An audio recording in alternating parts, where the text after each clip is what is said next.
Hey everyone, I'm Tyler Blaine Wilson. I'm the writer behind Contingent History on Substack. I'm currently working on my PhD in religion with a focus on Christian origins, the Gospel of Mark, and the historical Jesus. Most of my work on Substack thus far has been in the form of writing, but as I enter my second year of being on the platform, I'm looking to add a few new elements to what is happening with Contingent History and one of those is going to be video interviews with scholars, fellow academics, and experts in their respective fields. And today I'm kicking that off with Dr. John Nelson. John has a PhD from the University of Edinburgh, where he specialized in New Testament and Christian origins. He produces the Biblical Time Machine podcast and has a very popular Substack page called Behind the Gospels, which, if you follow my work, I'm sure a lot of you are familiar with his work on there as well. And the main reason that we're together today is that he just came out with a new book. It's entitled Jesus' Physical Appearance, Biography, Christology, Philosophy. And I couldn't think of a better person to kind of kick all of this off with than you, John. So thanks for being here. Oh, thank you, Tyler. I've really loved your work with Contingent History, and it's lovely to just meet you in the flesh as well. It's great to be here. Awesome. So maybe give us a little bit of your journey so far to this point. How did you become Mm. interested in the New Testament, Christian origins, and what made you decide that pursuing a PhD and the life of an academic was the right thing for you? Mm. Well, I'm actually I'm not sure if you know this, but I'm a pastor's kid. So I I was I did not that know that. kid. Okay. Yeah, I was that kid who got very, very excited when anyone would bring up, what it says in the original Greek. And yeah, I just was fascinated with the Bible as a teenager. I kind of fell in love with the Bible, and I would spend hours a day reading it in my teens, and so I went on to the University of Nottingham to do a degree in biblical studies and theology. I wasn't so interested in the kind of dispassionate, objective study of religion. I just wanted to learn to read Greek and Hebrew, and study these texts and their ancient contexts. So it's a very sort of historical, critical approach to the text. And I think partly I wanted to find out whether anything I'd been taught growing up was actually true. So it's that kind of you could call it theological motivation as well. Just fell in love with the critical study of the Bible. So went to Oxford for a master's in New Testament, and all along, and I was writing essays at Oxford on and Nottingham on the Gospels as Greco-Roman biographies. This trend in recent Gospels research the last 3 or 4 decades, and yeah, so I fell into looking at Mark as an ancient biography with Helen Bond at the University of Edinburgh for my PhD. And one of the first things I originally intended a project on Mark as a parody of ancient life writing. Um, and but when I arrived, I was writing an essay on Mark and the ways in which it's unconventional as an ancient biography. And the first 2,000 words of that little piece of research were on the absence of physical description, and my supervisor just pointed to that and said, "That is your PhD." um, because loads of people have weighed in on why we don't get a physical description of Jesus in the Gospels, but no one has kind of brought the perspectives together and sort of given it a really kind of thorough look. So yeah, that's how I kind of fell into looking at Jesus' physical appearance. Which, when I came home from my first term at Edinburgh, I was walking along the road with my friend, and um, he said, "So what are you actually doing at Edinburgh?" I said, "I'm doing a PhD on Jesus' physical appearance," and he was sort of staggered, and I was also extremely surprised as well, trying to think, how could I actually turn this thing into 100,000 words? But I ended up getting there. So that's kind of a little Yeah, bit and you about did it. my journey and motivations. Yeah. Very cool. So you mentioned the Gospels as ancient biography. I kind of wanted to maybe start Mm. by talking about the Gospels a little bit because I feel like this might lead into some of what you're saying in your book here. So, a lot of debate over the, centuries about what genre best describes the gospel text. In your opinion, you think the Gospels are best described as a type of ancient biography. Can you maybe talk about that a little bit and explain how that kind of informs your work on Jesus' physical appearance?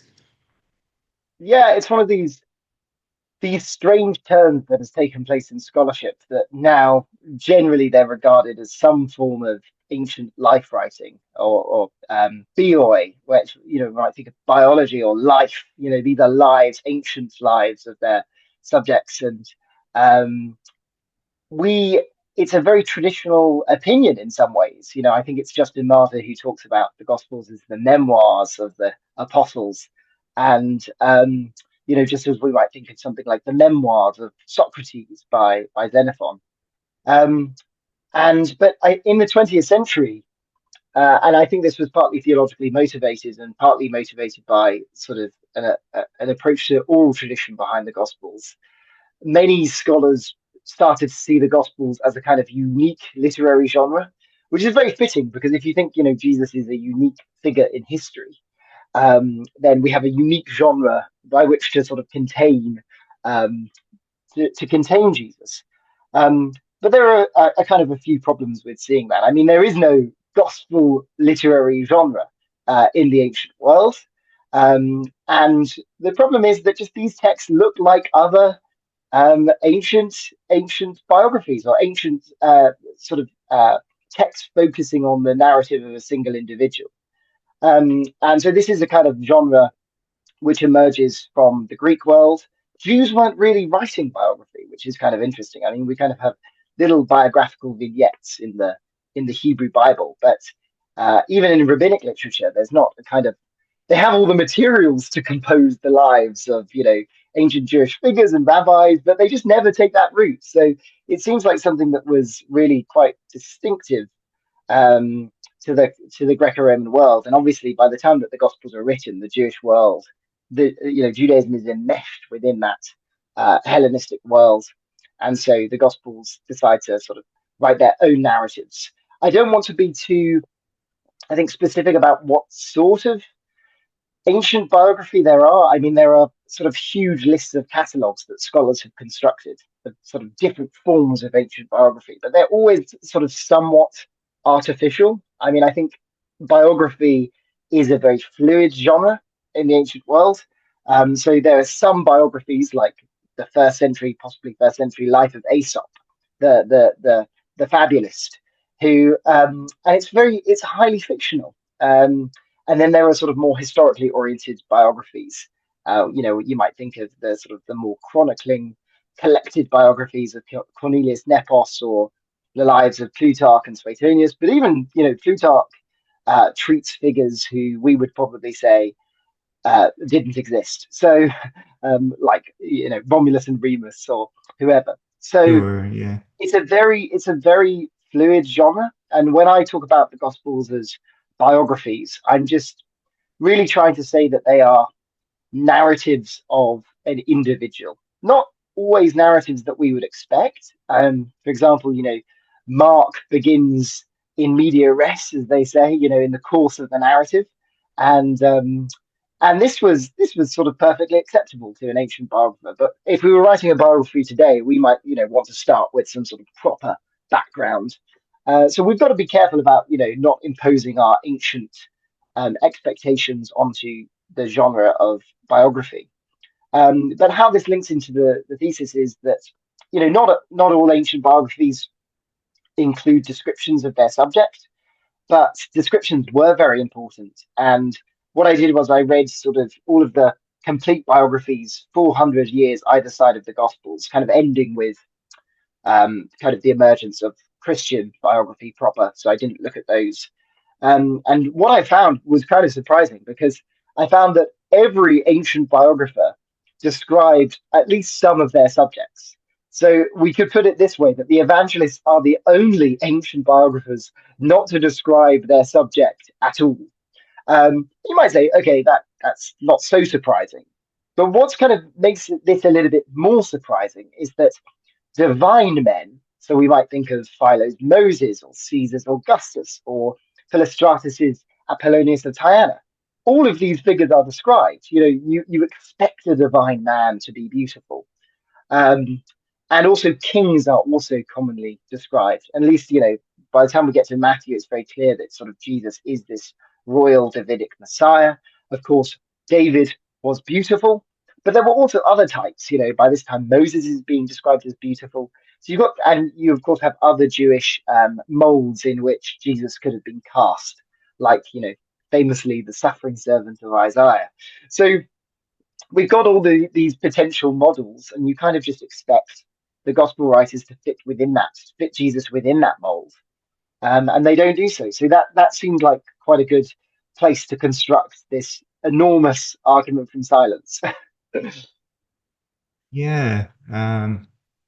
So why do we think that is then? Why, if the Hmm. Gospels are a type of ancient biography and we have a lot of examples of other biographers describing their protagonists, it does seem perplexing that the gospel authors don't do that. I mean, I feel like any form of writing is trying to do something, right? It's trying to make a Yeah. statement, a series of statements.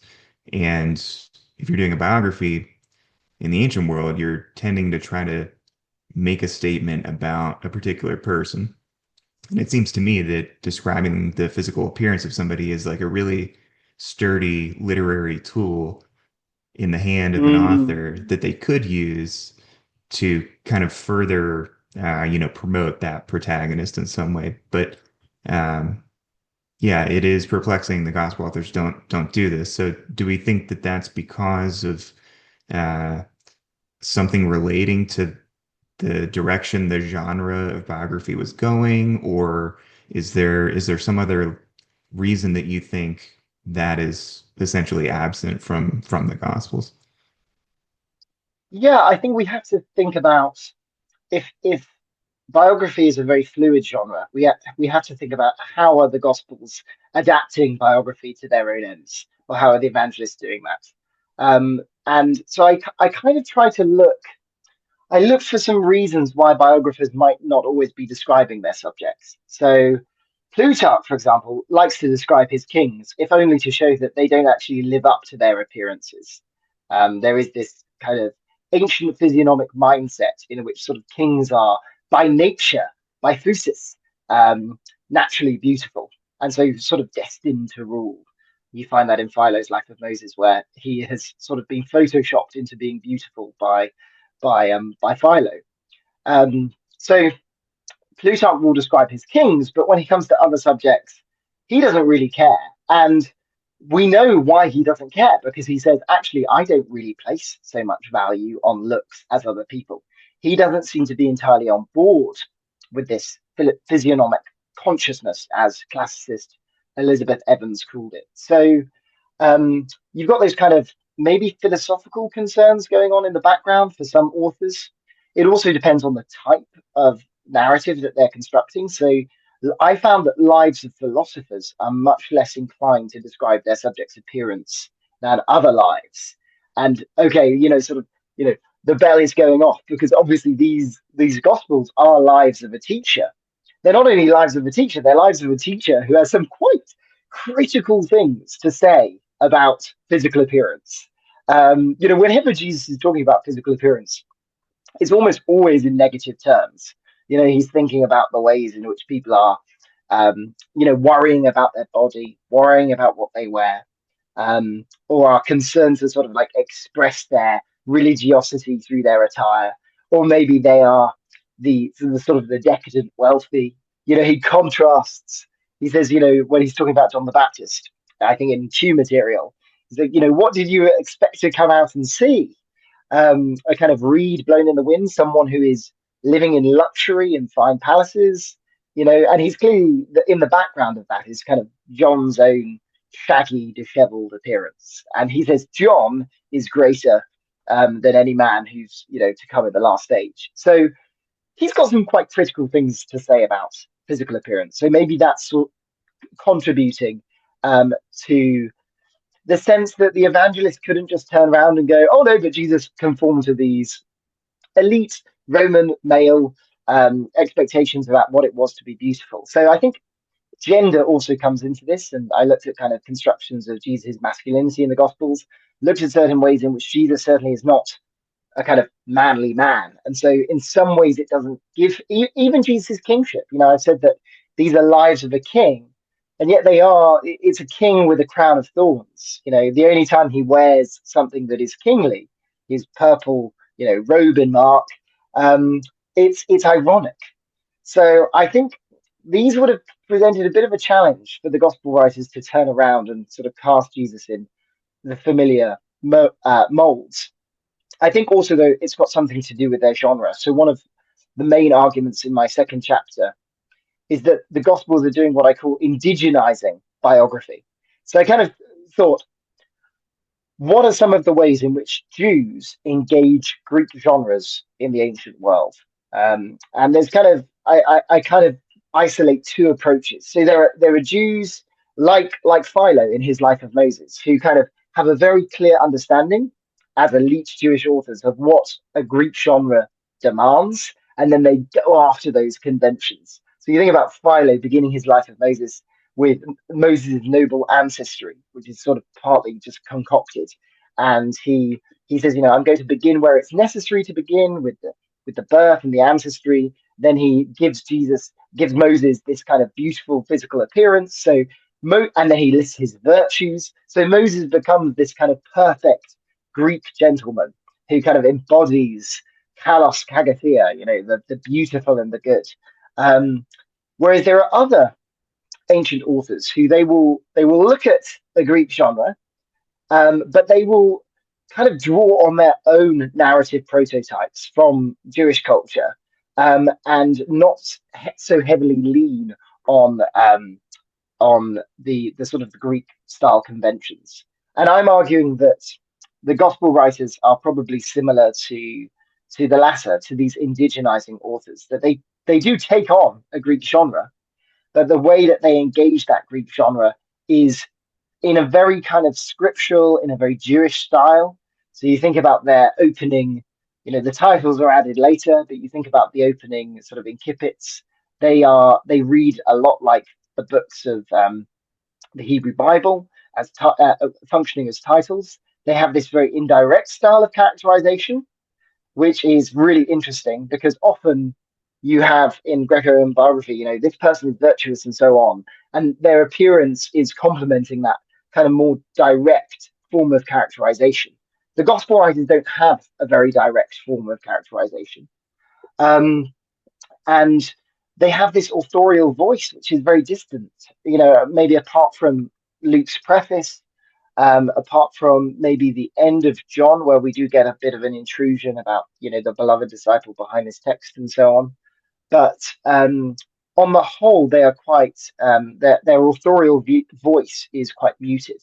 They just narrate miracles, which are, they're just unashamedly narrating all of these miracles of Jesus. I think Mark has more miracles than any other text in the ancient world. I once heard the classicist Mark Edwards talk about that. And so this is sort of cut from the cloth of the Jewish scriptures. And so that's why I sort of characterize their instincts. I'm not trying to sort of like create a new subtype of biography or anything like that. There are lots of different ways in which an author could indigenize, but they are looking at this Greek genre and they're adapting it according to Jewish narrative prototypes. Um, and I think this is important because, yes, we get physical descriptions in the Hebrew Bible and the Septuagint, but they're only when they're necessary for the construction of the plot. Okay, so I think we would expect to get a physical description of Jesus, maybe from the evangelists, but probably only if it was really pivotal in some way to the plot, and maybe it just so happened that it wasn't required. Fascinating. Yeah. So, okay, we don't get a f- a physical description of Jesus, but if we were to have the opportunity to go back to first century Galilee, do you think that we would recognize Jesus if we passed him? Is there any reason that he may have stood out, or do you think we would have just walked by him without even Mhm. knowing that we had seen him? Yeah, I think I think maybe the only thing that would be recognizable about Jesus would have been the fact that he was Jewish, and maybe he had some sort of accoutrements on his dress that would have identified him as a Jew. Maybe he would have had the sort of the blue or violet tassels, the tzitzit, or maybe he would have worn tefillin, the kind of phylacteries with the boxes of scripture. Because I mean, Jesus is often in classical art. Jesus is contrasted um, with the Jews, but of course Jesus was a Jew. I mean, when he criticizes, you know, others for kind of enlarging their phylacteries and their tassels and so on, he's not condemning the practice of wearing those things. I mean, maybe he did so himself, though it's very difficult to kind of very difficult to say how many Jewish men were actually sort of participating in that practice.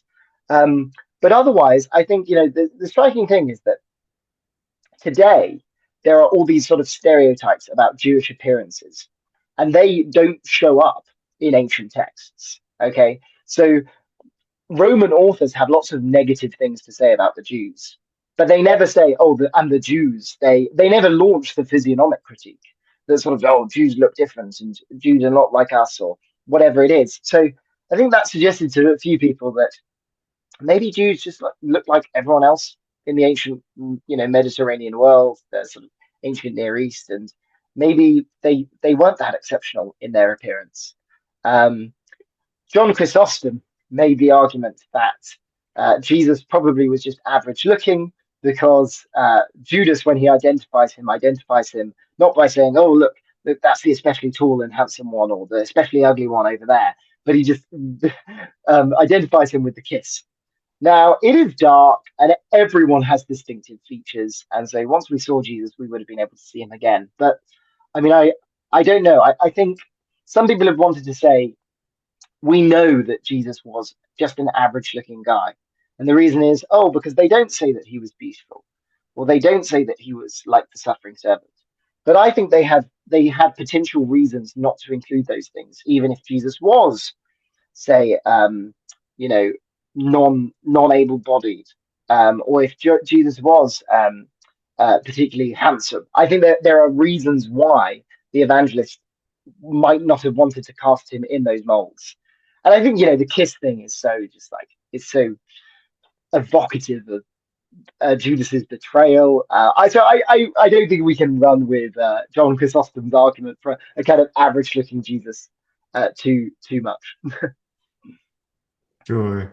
Although I suppose if we're thinking in terms of probability, he likely was an Yeah, average looking person, right? So, yeah, yeah, but it makes sense that the authors of the Gospels are, maybe trying to get us to focus on some different aspects of Jesus and are mm, choosing to use different tools to make their arguments about him. I yeah. think we I will can, I just think say that's though, a good way to say it. mm, Yeah. yeah, I think maybe the only thing that where Jesus might have stood out a little bit, but even then, I'm not sort of overly confident on this, is the fact that he gets his disciples to wear only one tunic on their missionary journeys, and they're not wearing, in one version, they're not wearing sandals, and so on. And so there's a kind of like threadbare approach to clothing. And some people have tried to liken that to the Cynics. I think the Cynics had more distinctive, you know, features of their apparel. But there is a kind of element to this in which Jesus' disciples do seem to be sort of eschewing honor. They're not drawing honor to themselves, which is very much in line with Jesus's Jesus' approach to sort of the kingdom of God. Becoming like a child, a pice, a servant. And so I think he kind of, like many ancient teachers, when you think about someone like John, or you think about the Cynics or the Stoics or whoever it is, they're embodying their philosophy with their attire. And so I think maybe that's the only way. But then again, people might have just looked at Jesus and gone, "Oh, look, there's a day laborer in his single tunic, and he's not wearing much, but this is not sort of to be sort of he looks like an average looking laborer, basically. I don't think we can make too Or much of that distinctively. yeah, and I suppose another difficulty is that we have these gospel texts, and then we have the person of Jesus, which are not, in my opinion, always one and the same, right? So, Sure. um, even if we get the gospel authors maybe hinting at like the type of clothing that Jesus may have been wearing or things that he was telling his disciples to wear, that in and of itself could be a literary device of the authors who are trying to say something about Jesus, not necessarily, uh, historical reporting about Jesus or his disciples, I suppose. Um, Yeah, I think though that what is very striking is that if you just like amass all of the different sayings on Jesus's approach to clothing and towards appearance in general, they all kind of, though they're addressing different things and they're found in different forms of material, they're all kind of converging on this same point, which is that like you should not be drawing attention to yourself with your dress, or you should not be valuing appearance. And so I don't think we have to rely on the sort of the reliability of any particular datum or particular, pericope to say that it looks like Jesus probably had this approach to dress. And if he did, that would have just been, plausibly in keeping with other people's approaches to attire around the same time. So yes, it is true that we shouldn't be focusing on it. For example, in John's narrative, John has the seamless tunic. That is so pregnant with theological symbolism. The unity of the church. High priests wore seamless tunics in rabbinic conception, which were woven through the whole and so on. So um, can we just point to that as historians and go, oh yeah, Jesus actually wore a seamless tunic? Or I'd be a bit skeptical of doing that.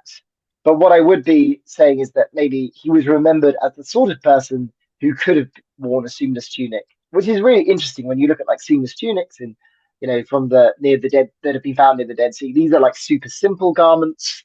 They are You basically just make a hole in a piece of cloth and then you stick it over you. I mean, it sounds Jesus-y in that sense. And so, yeah, we are encountering um, memories, and I think probably not necessarily memories directly sort of impressed during the time of the historical Jesus, but I think it's interesting that they felt that they could remember Jesus in this way. So, so maybe there is some historicity to the sort of overall impression we get of Jesus' approach to clothing. Um, but as you say, all of these things are difficult because there are literary motivations as well.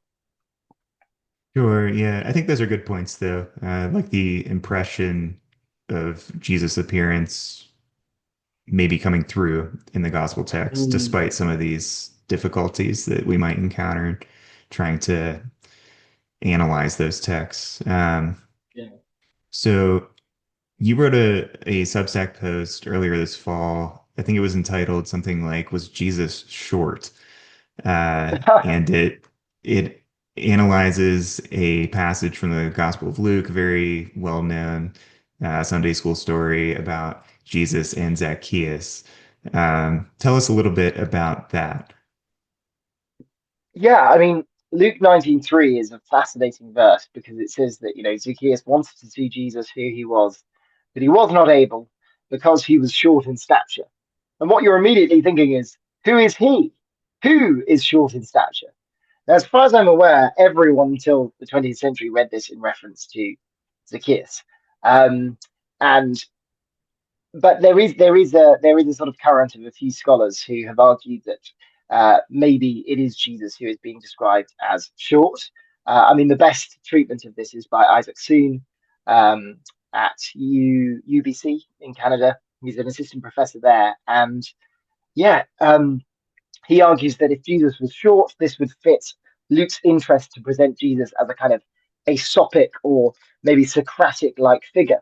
And I do think there are kind of definitely Aesop allusions in Luke. I think the problem is like Aesop. Aesop is a dwarf. He's not. He's not. necessarily short. I mean, short height is something you can attribute. It's a universal feature. You can attribute it to lots and lots of people in the world. So it seems to me a bit of a slender connection. I think I would prefer to see this as a description of Zacchaeus, partly because like Zacchaeus is the subject of most of the verbs in that sentence. There is a subordinate clause in which Jesus is the subject, who he was, possessed in. Um, but it seemed like Zacchaeus is the driving force of that. So it's kind of surprising, maybe. I mean, I'm always very skeptical about these kind of linguistic arguments, but it seems interesting to me that most people read this text in reference to Zacchaeus and not to Jesus. Now, you could say maybe there is a kind of ableist bias going on in the history of interpretation. C.S. Lewis famously wrote that, you know, have you ever realized that it's difficult to imagine, our Lord as shorter than yourself? The idea of a sort of a short Messiah is perhaps a strange one. Then again, I mean, David was little. Um, so, I mean, I think there are things that the early church could have done with this, which, I mean, they make a lot of the suffering servant and the suffering servant. I mean, I think some Christians in the second century were saying that Jesus was mikros, that he was short or small, um, on the basis of that suffering servant text. So there were things they could have done with it. So I'm not overly convinced that this is simply an ableist bias, although our ableist bias does, affect our interpretation of the Gospels. So it's worth bearing in mind. I think that this is Zacchaeus, and there might be a kind of physiognomic thing going on here because Zacchaeus is introduced to us as this wealthy tax collector, and um, these are like the bad guys. These are. I mean, they're good guys in Luke insofar as they get reformed and redeemed, and that's what happens to Zacchaeus when Jesus says, today salvation has come to this house, when he sort of pledges to give money back. So I think though what Luke is doing initially is setting up Zacchaeus as this kind of arch baddie, and the short height thing kind of fits the general physiognomic consciousness of the ancient world, in which it's seen as a departure from the ideal male form, the male body. So um, Zacchaeus gets redeemed from that. But otherwise, I think sort of contextually there is a symmetry. I mean, you can imagine that if Jesus was short and it's from the crowd, you can imagine why, say, an average height Zacchaeus would not be able to see him. So Isaac Soon in that paper makes a really good argument, but I think that the grammatical stuff, the physiognomic context do point us in the direction of Zacchaeus being short. Okay, so probably Zacchaeus, but I think that it makes us kind of reflect maybe because Yeah, you definitely. refer to you refer to C.S. Lewis kind of saying like, it's like hard to imagine Jesus being short or shorter than Mhm. me, but I suppose that says something, that whole discussion says something more maybe about us than it does about Jesus. The fact that we have maybe some type of subconscious issue with Jesus being shorter than we are. Um, Yeah, it's maybe a thing that we need to reflect on ourselves you know, yeah, rather than definitely. worrying about whether Jesus actually was short. But Mm. I mean, yeah, if Jesus was of interesting. average height, Jesus would have been around like 5'5", 5'6" if he was average male height. Um, Right. so, I mean, Suetonius in his Life of Augustus, he addresses Augustus's height because people were saying that Augustus was short, and he goes, no, no, no, I've got an eyewitness that says that Augustus was 5'8" or 5'9". So, so clearly, like medium to tall height in the ancient world. So I want to transition now a little bit to how Jesus becomes depicted in artwork and material culture a little bit as we kind of head into the tail end of our discussion here. So I'm familiar with Yeah. a piece of ancient graffiti called the Alexamenos graffiti. Some of our listeners or audience might be familiar with that, others may not. Can you tell us a little bit about this and how it may depict Jesus? So this is a piece of art that was found in the slaves' quarters. of I think the Imperial Palace in Rome. It's now in the Palatine Hill Museum in Rome, and it essentially shows a kind of stick figure depiction of a guy who is identified in the inscription below as Alexamenos, and he's kind of almost saluting, or he has his arm in the air towards a figure upon a cross who has a donkey's head, and below it it says Alexamenos sebete theon, which we might translate Alexamenos says worship God.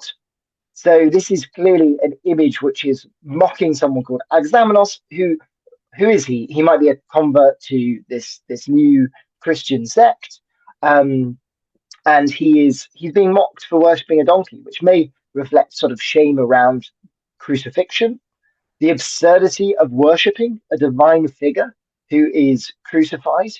Um, but what's quite interesting is that I believe that in the next room along, there's another inscription which says Alexamenos Fidelis.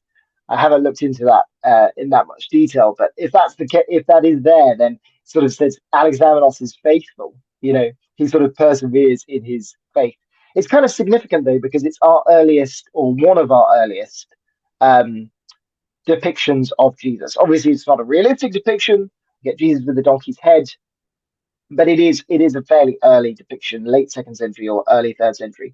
It kind of competes with a magical gemstone for the title of earliest, and that gemstone has Jesus also on the cross, and all of these titles. I think Emmanuel, Lamb of God, Jesus Christ, Father, and then lots of like nonsense syllables, which are magical syllables. So invoking the power of the crucified Christ um, against demonic forces. So we don't actually know whether was that being used by a Christian? Was it being used by someone else? I mean, I think it might be Clement in the third century who says, Christians definitely shouldn't be using these things. So they probably were, but also probably other people were as well. Um, so yeah, you've got those two early depictions. To go back to the donkey though, I mean, the donkey thing seems to be carried over from a common critique of Jewish worship. There is this kind of rumor going around that many people feel the need to rebut, including Christian apologists in the third century, that Jews essentially worshipped a donkey. And I don't know entirely where that comes from. Some people have suggested that it's a sort of play on, to own is the existent one, basically the name of the Lord, or a substitute for that. And then onos is the donkey. So maybe there is a kind of word play going on. Maybe that's a bit loose.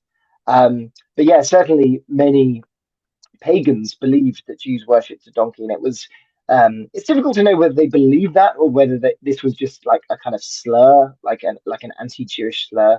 But that seems to have got carried over to Christianity, and so that gives us, maybe one of our first images. Of course, we can't. It's one of our first images. Whether it was the first image of Jesus or not is it's probably not. We know that other people had busts of Jesus. So Irenaeus, I think, talks about a sect of people called Carpocratians who were crowning images of Jesus alongside images of philosophers. You might think, you got your Plato image, your Socrates image, and then also a Jesus image. So, you think about those bronze busts you might find in a museum. It seems like this Christian sect had one of those of Jesus as well, which is kind of interesting. So there was Christian art. How how prevalent it was is very difficult to say, and like how we can even identify it as Christian is also very difficult because obviously they're borrowing from the iconographic palette of the wider Roman world, and so at what point can we definitively say this is definitely Jesus? Because we've got images of Jesus that look like Orpheus or Apollo or Hermes, so that Jesus is the beautiful young god. Um, but so yeah, it's difficult to say how much art was going on in the early period. Yeah, it's so interesting though, because I feel like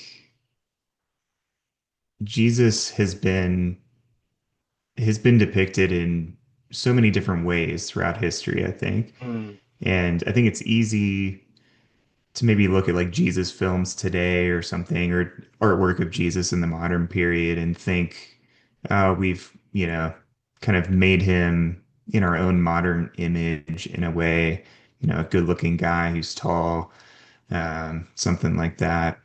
yeah, But of course, in the ancient world, as soon as people start depicting Jesus, it seems like they are doing that too.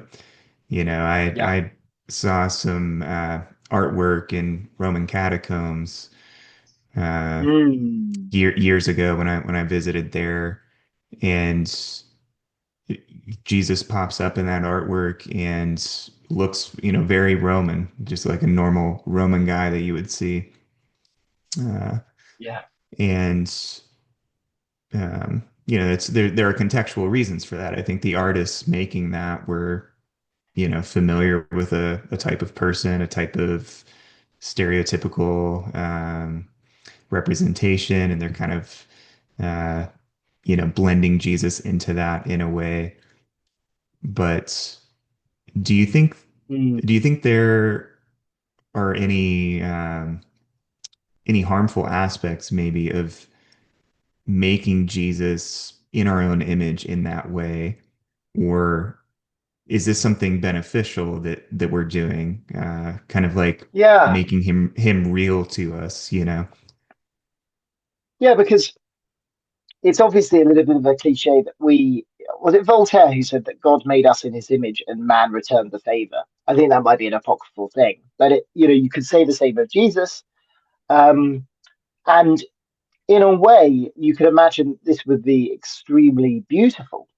That actually we don't get a description of Jesus, and so everyone is kind of left to imagine Jesus in the way that they would like to imagine him, which is a kind of a beautiful truth for Christians that because God becomes flesh, he kind of associates with our human experience.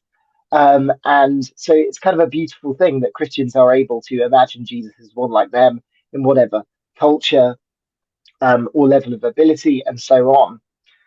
There was a church I visited in Nazareth. I think it was the Church of the Annunciation.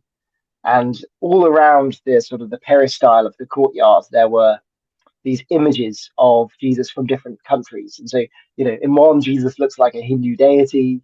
Um, and in others, he's in his Camino. And, you know, that I thought that was very lovely and profound.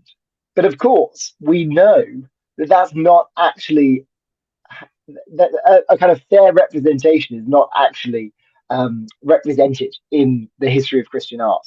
You know, at the end of the day, not to sort of sound Foucaultian, but you're going to get people with particular interests and particular levels of power who are able to depict Jesus in the ways that they want to. I mean, to produce art, especially in the ancient world, you have to have like great means and influence. And so I think many of the images we get of Jesus today are influenced by a kind of, Roman imperial power that, especially the sort of the kind of Byzantine image of Jesus with sort of as Cosmocrata, and he's got this long flowing beard, and he's in gold and which is so ironic as Jesus sort of criticizes robes in the Gospels. So he sort of ends up looking like the very people that he was critiquing in the Gospels, which there is a certain irony to it. Um, but obviously many of these are not attempts to gauge the historical Jesus' appearance. They are symbolic attempts to describe his authority, his majesty, his power, and so on. Um, so yeah, I mean there is a danger. I mean, Chinny MacDonald wrote a book called "God Is Not a White Man," and she was talking about how she saw the movie The Shack, based on the famous book The Shack, and it depicts God the Father as a black woman. And she went home, I think, and talked to her mother about this and said, like, I had never seen God depicted as someone like me, you know? And I always thought God was kind of white, basically. And so the problem is that if we have this sort of classical image in our minds of sort of God as sort of light skinned and beautiful and able-bodied and so on, we divinize those qualities. Um, and we also forget Jesus' Jewishness as well, which I think one of the amazing things about our field is that scholars have done so much, especially since the Holocaust, to recover and place Jesus within his Jewish context rather than seeing him as this sort of proto-Christian, which he wasn't. Um, so yeah, there are definitely dangers, and we often talk about this in regards to race, but we less often about it in regards to would Jesus have just been able-bodied? Well, I don't know. I mean, Jesus was a tecto. He was working with maybe stone, with wood. Um, these jobs of labor are full of people with impairments, or maybe they will inquire impairments along the way. And we know why the gospel writers wouldn't want to include this, if it was the case, because it would cast a kind of physiognomic aspersion. Maybe this is why they don't describe Jesus as the suffering servant with respect to his appearance. So I think we should be open to a range of possibilities about what Jesus could have looked like. Yes, I mean, Jesus was itinerant and he was walking around and so on. But this is also a world without like serious healthcare. This is one of the reasons why Jesus becomes so popular is that he had this successful healing and exorcism ministry. Um, so yeah, I think we need to be much more fluid about what we think of when we imagine Jesus' appearance or what it could have actually looked like. Um, and so there is a certain danger to the ways in which we cast Jesus in our own image. Yeah, so I guess caution might be the word to Yeah, describe how we should move forward with our how we're thinking about Jesus, how we're depicting him, I suppose. yeah, But yeah, I do think there is something that church that you mentioned that had like um, depictions of Jesus from all these different cultures in it. I think there's something really kind of uh, moving and beautiful about mm, a Jesus that is malleable enough to speak to that many different groups of people, I suppose. yeah, Um, yeah, definitely. All right, so maybe in closing here, just kind of like bring this subject home for us a little bit. Why, and we've kind of touched on this, over the last few minutes, but why is this subject something that is important to us? Why should we care about what Jesus might have looked like and how we are depicting him? Hmm. I think I think most of what I touch on in my epilogue relates to what we've been talking about here, that we have this idea of Jesus, and because Jesus is considered by a third of the world's population to be divine, we take these characteristics of Jesus that are not derived from the text, they are in our imaginations, and then we divinize those features. And so I think that really cuts against a strong sort of egalitarian impulse in Christianity. And so I think on the one hand, it's about looking again at our own biases, because this is a missing piece in the Gospels, because we are filling that missing piece with the glue of our own imaginations. We really need to check our imaginations and see whether they're actually accurate depictions. I think it also challenges our value structure as well. Like, we live in an absolutely image obsessed age. You think about in the ancient world, if you want to sort of put out your image, you could do so maybe if you were, an emperor, and then you could sort of commission, or people would commission to get on your good side these statues of you and that sort of thing.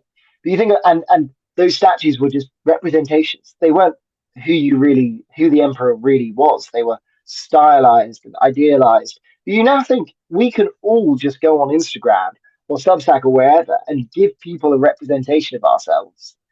We are completely obsessed with representation. I think Jesus was I think Jesus was just very critical of this and presents a challenge to that kind of image obsessed world. And the things that we do know about Jesus' appearance, he probably didn't care about it very much. And so I think there probably is, especially for more sort of for people who think that these texts are normative in some way, there is a kind of challenge there to our sort of image obsessed age. I think the one of the things which people find so striking about Jesus is he's often criticizing the hypocrites, people whose outward appearance doesn't conform to their inward life. And I think it's just striking that you um, I'm reminded of a line from the last line of the play, Les Miserables. It says that to love another person is to see the face of God. Or we might say to love another person is to see the face of Christ. It's not so much about the important image that we get from Jesus in the Gospels is not constructed through something so facile and frivolous as his outward appearance. It is constructed through a presentation of his character, which in a biographical context, the reader is expected to imitate. So I think this topic, in a number of ways, just like destabilizes our images of Jesus, it destabilizes what we value, and it presents a challenge to them. And so I think those are some of the ways in which this could be significant. Excellent. Well, John, thanks for joining me today. Again, your book is entitled Jesus' Physical Appearance, Biography, Christology, Philosophy. This has been an awesome conversation. I think we've given everybody a lot to think about and discuss. I want to thank everybody for joining us today. Again, I'm Tyler Blaine Wilson. I write Contingent History on Substack. You can find John at Behind the Gospels on Substack as well. And we'll see y'all later. Thank you so much, Tyler.